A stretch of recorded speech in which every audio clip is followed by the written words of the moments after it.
Bienvenue sur Exponentiel Worship. C'est une émission pour tous ceux et celles qui sont impliqués dans le ministère de la louange, du worship, tous les adorateurs, adoratrices du Roi des Rois, tous ceux qui veulent aller plus loin dans leur ministère de louange. Ici Luc Dumont, je suis heureux de te retrouver aujourd'hui pour une thématique très spéciale, gloire à toi ou gloire à Dieu. On va regarder ensemble comment gérer la gloire et l'élévation qui vient parfois avec le ministère de la musique. Juste avant, j'aimerais te donner un accès gratuit à ma newsletter secrète, c'est-à-dire à chaque lundi, si tu es abonné, je t'envoie une mini-formation dans ta boîte email sur le ministère de la musique, de la louange, tout ce que j'ai appris sur plus de 30 ans à faire le tour du monde avec le ministère de la louange. Et donc, à chaque lundi, j'envoie sur ta boîte email une mini-formation. Et donc, si tu n'as pas rejoint la newsletter secrète, tu peux le faire en allant dans le premier lien qui apparaît dans la description de cette vidéo. Et je te dis là-dessus, rendez-vous pour lundi prochain. En attendant, aujourd'hui, on va parler d'une thématique qui est essentielle à discuter dans le ministère de la musique et de la louange, c'est-à-dire comment gérer la gloire, comment l'élévation que les gens nous donnent parfois dans ce ministère-là, qui est très particulier au ministère de la musique. Et la question, c'est gloire à toi ou gloire à Dieu? Évidemment, on connaît la réponse.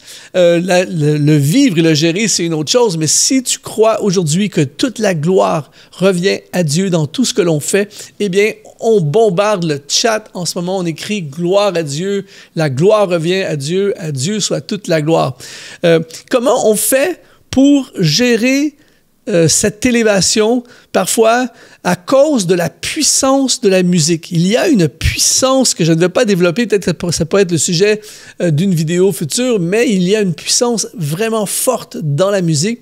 Par exemple, je regardais il y a quelque temps de ça, une vidéo où on voyait des grandes stars de la musique séculière. On voyait par exemple un concert des Beatles où littéralement des femmes perdaient connaissance. Même chose avec Elvis Presley. Il commençait à chanter, à jouer et c'était l'hystérie, tout ça.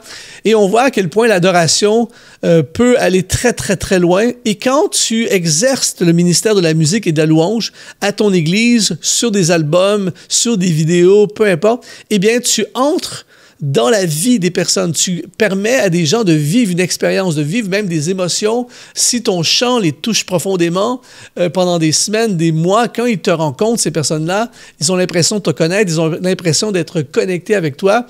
Quand tu joues le piano le dimanche, quand tu chantes et que ta voix, les chansons et tout ça, les gens, il y a vraiment quelque chose qui peut se passer qui fait en sorte que parfois, les gens vont te mettre à un niveau qui est vraiment exagéré et mais il y a ce phénomène, l'être humain, l'homme, dans sa nature, est tourné vers l'adoration. On voit dans l'Ancien Testament, par exemple, lorsque Moïse monte sur la montagne de la révélation pour aller chercher la révélation de Dieu, et pendant ce temps-là, qu'est-ce qu'ils vont faire, le peuple? Ils vont se faire un veau d'or et puis ils vont adorer un veau d'or. Il y a dans l'être humain ce besoin d'adoration et malheureusement, parfois, c'est mal géré, mal canalisé, même dans l'Église. Et il y a dans l'Église, parfois, ce que j'appelle un genre de star system. Ça existe dans le monde chrétien et on ne peut pas empêcher, en fait, toi et moi, on ne pourra pas empêcher les gens de vénérer leurs artistes préférés ou de mettre les artistes à un niveau qui est exagéré parfois. On pourra pas peut-être changer ça, mais par contre, toi et moi, on peut, en tant qu'artiste, on peut aider et créer l'atmosphère favorable à tourner l'attention des gens, pas vers nous, mais vers Dieu, parce que la gloire appartient à Dieu. Écrit dans les commentaires, gloire à Dieu. Et l'homme a toujours été pareil, dans le sens que même dans les temps bibliques, il y avait ce phénomène. Il y a un texte fabuleux dans le livre des Actes, au chapitre 14, verset 8. On va lire plusieurs versets maintenant. Reste avec moi. Mais c'est une illustration extraordinaire de ce que j'essaie d'expliquer aujourd'hui. Acte 14, verset 8. À Lystre se tenait assis un homme impotent des pieds boiteux de naissance et qui n'avait jamais marché. Il écoutait parler Paul et Paul, fixant les regards sur lui et voyant qu'il avait la foi pour être guéri, il dit d'une voix forte, « Lève-toi droit sur tes pieds » et se leva d'un bond et marcha. Ministère de guérison incroyable. À la vue de ce que Paul avait fait, la foule éleva la voix et dit en langue lycaonienne, « Les dieux » Écoute bien, c'est fou, là. Les dieux, sous une forme humaine, sont descendus vers nous. Là, on parle de Paul. Ils appelaient Barnabas Jupiter et Paul Mercure parce que c'était lui qui portait la parole. Le prêtre de Jupiter, dont le temple était à l'entrée de la ville, amena des taureaux avec des bandelettes vers les portes et voulait même que la foule offrît un sacrifice. Les apôtres Barnabas et Paul, ayant appris cela, déchirèrent leurs vêtements et se précipitèrent au milieu de la foule en s'écriant « Ô hommes, pourquoi agissez-vous de la sorte? Nous aussi, nous sommes des hommes de la même nature que vous et en vous apportant une bonne nouvelle, nous vous exhortons à renoncer à ces choses vaines pour vous tourner vers le Dieu vivant qui a fait le ciel, la terre, la mer et tout ce qui s'y trouve. » La question aujourd'hui, c'est comment gérer la gloire des hommes lorsque on est dans le ministère de la musique et de la louange. Ici, on voit Paul et Barnabas, par la grâce de Dieu, ils exercent des miracles. Et là, les gens commencent à les traiter comme des dieux. On veut leur offrir des sacrifices. Et il y a deux leçons dans ce texte pour toi et moi sur comment nous, on devrait aussi, quand les gens nous admirent, quand les gens nous glorifient trop, quand les gens se focalisent trop sur nous et qui nous donnent indirectement l'adoration. Voici comment gérer ça. Premièrement, ne jamais oublier ton humanité. Au verset 15, dans le texte que nous venons de lire, il dit « Nous aussi, nous sommes des hommes de la même nature que vous. » À ce moment-là, c'est facile pour nous, on lit le texte, c'est facile pour nous de dire ça, mais rappelle-toi si tu as lu les textes de la vie de Paul, rappelle-toi toutes les persécutions qu'il a eues, toutes les épreuves qu'il a eues, les moments où il a été jeté en prison. Là, il a un moment de gloire, un moment où les gens veulent lui offrir un sacrifice. Ça aurait été facile pour Paul à ce moment-là de se prendre la tête et de commencer à croire, ouais, finalement, peut-être que je suis doué, peut-être que je suis quelqu'un de spécial.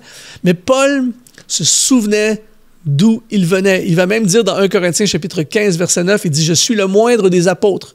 Je ne suis pas digne d'être appelé apôtre parce que j'ai persécuté l'Église de Dieu. » L'apôtre Paul connaît son humanité, il sait d'où il vient et il n'oublie jamais la grâce de Dieu envers lui et il n'oublie pas son humanité. Et il ne va pas parce que Dieu l'utilise puissamment, parce qu'il se passe des choses extraordinaires au travers de son ministère. Il ne va pas commencer à croire que finalement je suis au-dessus des autres, je suis meilleur que les autres, je vais prendre une petite dose d'adoration personnelle, de gloire personnelle. Non. Il a tout de suite confronté la situation, il a tout de suite dit aux gens, nous sommes des hommes comme vous. Il n'a jamais oublié son humanité. Peut-être que toi, tu chantes de façon merveilleuse, tu as une voix extraordinaire et quand tu chantes, les gens sont touchés. Peut-être que tu écris des chansons qui impactent des gens, des chansons qui touchent les gens. Peut-être que quand tu conduis la louange au culte, à la célébration le dimanche, le ciel s'ouvre, les gens sont percutés. Peut-être que tu as un talent de guitariste, de pianiste. Quand tu joues, ça vient chercher les gens profondément. Et gloire à Dieu pour ces choses. Mais encore une fois, gloire à Dieu. Tu es un homme, tu es humain et ça vient de Dieu, ces choses-là. Alors aujourd'hui, si ça te parle, si tu es d'accord avec cette déclaration, eh bien, écris dans les commentaires « Gloire à Dieu ». La gloire revient à Dieu. Gloire à moi ou gloire à Dieu? Eh bien, la réponse, c'est gloire à Dieu. Donc ça, c'est la première leçon, ne jamais oublier notre humanité. La deuxième leçon, c'est de rediriger les gens vers Dieu. Au verset 15, il dit « Pour vous tourner vers le Dieu vivant qui a fait le ciel, la terre, la mer et tout ce qui s'y trouve. » Encore une fois, tu ne pourras pas nécessairement empêcher les gens de t'admirer. Par exemple, tu peux finir, moi ça m'est arrivé, des fois tu finis un concert, tu finis de chanter, et là il y a plein de gens qui viennent tout de suite, il y en a qui veulent des dédicaces, il y en a qui veulent des selfies, prendre des photos, ou à l'église, même après tu as fini de chanter, tu as fini de jouer ton instrument, et après la célébration, plein de gens viennent te voir, « Ah, t'es tellement talentueux, c'est merveilleux ton talent, wow, tu me bénis tellement », plein de choses comme ça. Et ça, tu ne pourras pas empêcher les gens d'être comme ça. Mais par contre, tu peux rediriger la gloire qui t'est envoyée vers le Seigneur. Parce que ce que tu as, ça vient de Dieu. Donc, ça lui appartient à lui et pas à toi ni à moi. Il y a quelque temps de ça, je suis allé manger chez des amis et le plat était vraiment, la nourriture, c'était vraiment super. Et là, j'ai félicité la cuisinière. J'ai dit, waouh, c'est vraiment formidable votre nourriture. Elle a dit, ah, mais c'est pas moi, c'est un traiteur qui a fait ça. Et sur le coup, je lui dis, waouh, elle a vraiment de l'humilité. C'est-à-dire qu'il y avait un petit moment de gloire potentielle. Votre nourriture, elle est Waouh, c'est tellement bon. Et là, il y a un petit moment de gloire, mais tout de suite, elle a renvoyé la gloire, entre guillemets, elle a redonné la gloire à qui revenait la gloire, c'est-à-dire celui, le traiteur qui a fait la nourriture. C'est pas elle. Elle a simplement servi ce qu'un autre a fait. Et en fait, c'est un exemple de comment toi et moi, quand on exerce notre ministère, et si tu es très doué dans ce que tu fais, et que des gens viennent te voir et te disent « Wow, tu es tellement talentueux, tu es mon meilleur, tu es mon artiste préféré, tu es mon guitariste préféré, tu es le meilleur. » Peu importe ce que les gens peuvent dire, eh bien, tout de suite, tu prends la gloire qui est envoyée dans ta direction et tu la renvoies vers Dieu. Dans la Bible, on a un exemple très violent de quelqu'un qui ne l'a pas fait. Dans le livre des Actes, au chapitre 12, verset 21, à un jour fixé, Hérode, revêtu de ses habits royaux et assis sur son trône, les harangua publiquement, et le peuple s'écria « Voix d'un Dieu et non d'un homme ». Un moment de gloire. Et là, tout à coup, au verset 23, au même instant, c'est violent, au même instant, un ange du Seigneur le frappa parce qu'il n'avait pas donné la gloire à Dieu et il expira rongé des vers. Bon, on est d'accord pour dire que c'est un moment violent, mais là, il y avait un moment de narcissisme extrême chez Hérode à ce moment-là, et probablement que c'était la suite de plusieurs années à faire ça, un moment de mégalomane et tout ça, et il s'est vraiment pris pour un Dieu, il a reçu la gloire qui revient à Dieu, et ça a mal tourné pour lui. Évidemment, je ne suis pas en train de dire qu'aujourd'hui, si tu as un moment d'orgueil, que tout de suite, tu vas être foudroyé. Mais il y a quand même une leçon qui nous montre à quel point Dieu ne partage pas sa gloire. Et l'apôtre Paul avait compris ceci, et c'est pour ça qu'il dirigeait la gloire vers Dieu. Et il dit dans 1 Corinthiens, chapitre 4, verset 7, écoute bien ceci, c'est un passage magnifique. « Qu'as-tu que tu n'aies reçu? Et si tu l'as reçu, pourquoi te glorifies-tu comme si tu ne l'avais pas reçu? » Wow, je le relis encore parce que c'est vraiment puissant. Qu'as-tu que tu n'aies reçu? Et si tu l'as reçu, pourquoi te glorifies-tu comme si tu ne l'avais pas reçu? En d'autres mots, ce que tu as reçu, c'est quelque chose que Dieu t'a donné. Tout ce que nous avons vient de Dieu. Ta voix magnifique, gloire à Dieu, ça vient de Dieu. Tes dons d'écriture et de composition, ça vient de Dieu. Tes habiletés musicales, ça vient de Dieu. Alors, bombarde le chat si tu es d'accord pour dire aujourd'hui, gloire à Dieu.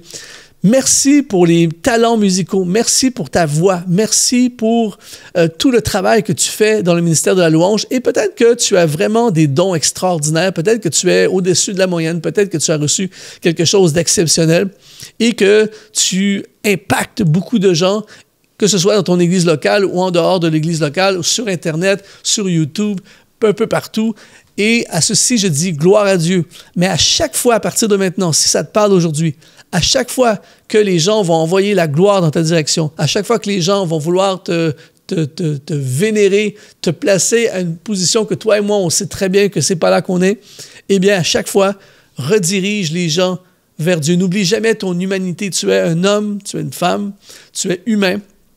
Et lui, il est divin. Et ce que tu as reçu, c'est un cadeau de Dieu. Et la gloire revient à celui qui a offert le cadeau, le maître de nos talents et de nos dons, qui est le Seigneur. Alors aujourd'hui, à la question « gloire à moi » ou « gloire à Dieu », la réponse est simple, c'est « gloire à Dieu ». Et j'aimerais qu'on puisse glorifier Dieu ensemble. Profitez de cette occasion en mitraillant le chat comme on ne l'a jamais fait auparavant. Gloire à Dieu, Dieu mérite la gloire, je donne toute la gloire à Dieu, tout ce que j'ai reçu vient de Dieu. On bombarde le chat. Si ça t'a parlé aujourd'hui, cette vidéo, eh bien, partage-la à tous les musiciens que tu connais, partage-la à toutes les personnes que tu connais qui sont impliquées dans le ministère du worship et de la louange. Abonne-toi à notre chaîne, évidemment.